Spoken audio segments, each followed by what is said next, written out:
Hector, next is your fall athletics summary. Brendan, do you want to come up, please?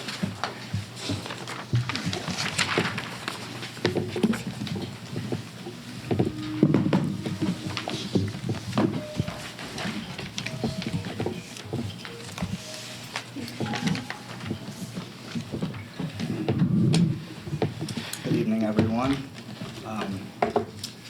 Tonight I'm going to talk to you a little bit about, I'll share some highlights with you from our 2019 fall season. I'll touch on some of our participation numbers and also give you a little overview on our coaching breakdown and how in building coaches versus out of building coaches. The fall of 2019 athletic season was a terrific one, and obviously we recognized two of our teams earlier tonight that made it to the state finals in both boys and girls cross country. The football team earned a playoff berth in the Class 6A playoffs. Boys golf had 4 sectional finalists. Girls golf had 2 sectional finalists. The boys soccer team made it to a sectional championship appearance in the sectional championship game, while girls volleyball made it to the regional championship game. Girls tennis had 2 first-place finishes in various invitationals, and in addition to having a state finalist, girls swim took 3rd place in their sectional. We had 19 all-conference athletes and 82 all-academic athletes in the Metro Suburban Conference. So, again, a terrific fall season all around, which I believe was a key component to the start of a terrific school year. To reference the participation rates, the participation numbers were down 9 student athletes from the fall of 2018. We saw a small increase in girls tennis and boys cross country.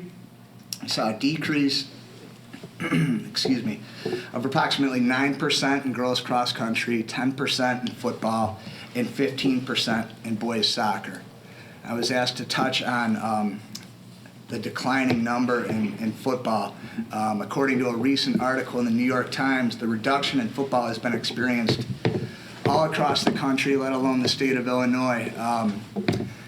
Data shows there's an 11% decline over the last 10 years for the nation, and there's approximately a 26% decline in the state of Illinois in the past 10 years. And this 2019 season was the biggest dip that the state of Illinois has seen in the last 26 years. RB is the only school in the conference that has 3 levels of competition within our conference, which makes it extremely challenging in terms of finding competition for our lower levels.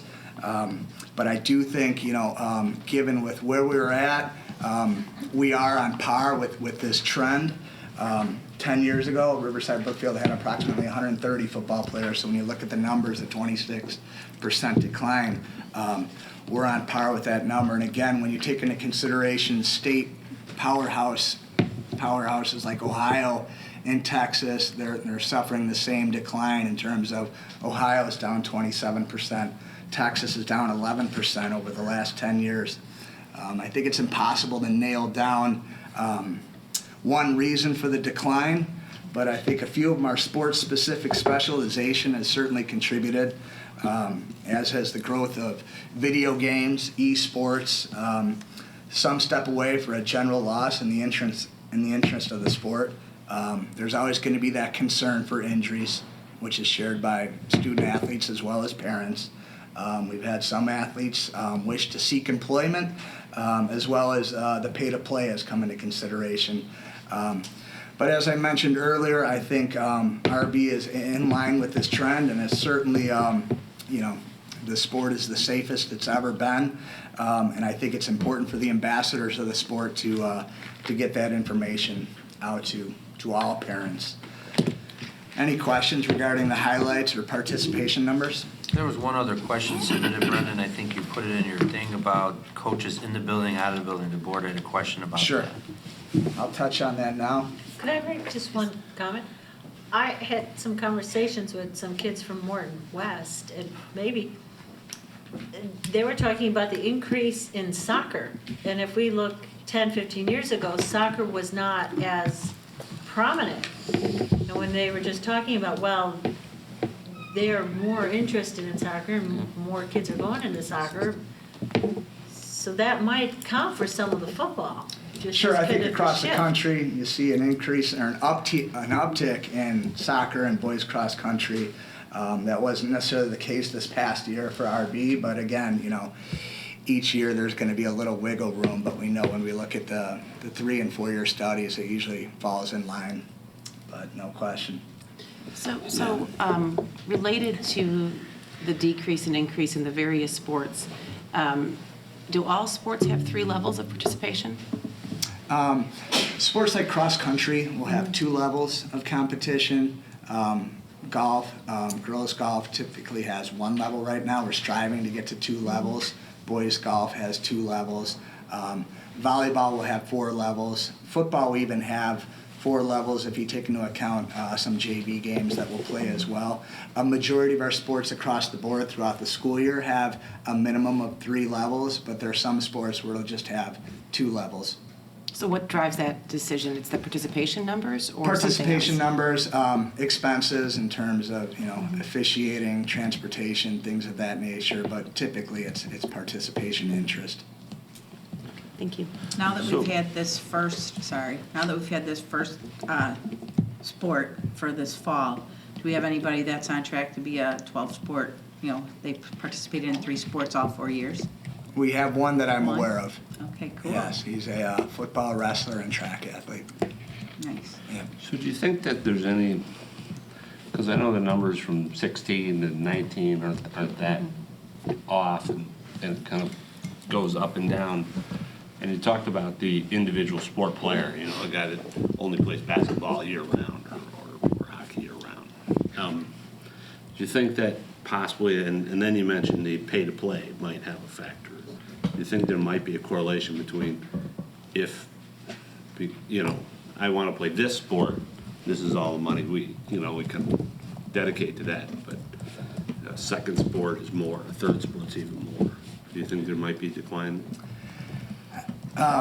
Truthfully, I think it's a matter of coaches outside of the Riverside Brookfield Athletic Department sometimes stress to these athletes that they need to lock in on one sport. And typically they have something to gain financially.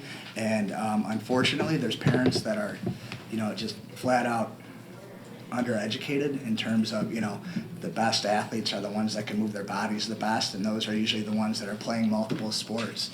I'm sure, the pay-to-play is certainly a consideration for some families, but I would say across the board, those that are electing to concentrate on one sport are doing so in hopes of upward mobility. But at the end of the day, we know when you're talented, those schools will find you.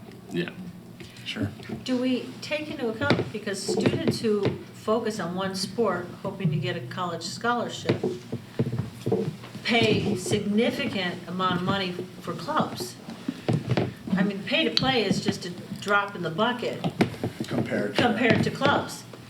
And have we looked at that? Because that has increased significantly probably in the last 10 years. I mean, we've always had clubs, but not like we do now.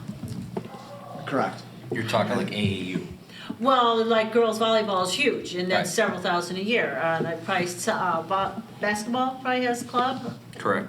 And so, hockey, I mean, these are in the thousands, and you're investing that every year. Sure. Yeah. As the father of a 13-year-old girl who plays multiple sports and an 11-year-old boy, it's a considerable financial commitment to whether it's one sport or multiple sports, in this day and age, to play those travel sports. No question about it. But There's big investments into private training too for one particular Yeah. sport. Outside of just being in clubs, Sure. know parents that have spent thousands of dollars for their child, on the variety of this sport or that sport, and I think that kind of narrows down that the opportunity for that person to play multiple sports Sure. because they're focused on either baseball or basketball, No football. question. And as we've discussed before, sometimes when a student athlete completes their sophomore year, many of them feel the need to begin to focus on one sport. But as we encourage all our underclassmen, try them all, because that's the time to give it a shot. Have we ever asked parents, and all 4 of my kids were involved. 3 swam, and they swam year-round, because then they swam with the swim club. And then 1 volleyball, and we spent thousands volleyball. And she's a college athlete, you know, she's playing in college, and so Right. there would be no way I would have let her play a different sport for injuries, given the investment in the one sport that she plays in college. Do we ever consider taking some of the parents, you know, start to look at that a little deeper, because the investments now are steep. No question. I think every parent needs to make that decision on Right. their own in terms of what's best for their child. Right. No question. Any other questions for Brendan? Brendan, on the back page of your report, you had the coaches, so. Sure, so we have the coach breakdown, which I have updated. I can get you a file of that electronically or one tonight. And I've updated that to include our assistant coaches. If you look at our head coaches, we have 18 positions filled by in-building staff, and 11 of those positions are filled by out-of-building coaches, which breaks down to 62% and 38% coming from out of the building. Our total assistant coaches, we have 32 are in the building and 30 are out of the building. So again, that's a 52-48 split.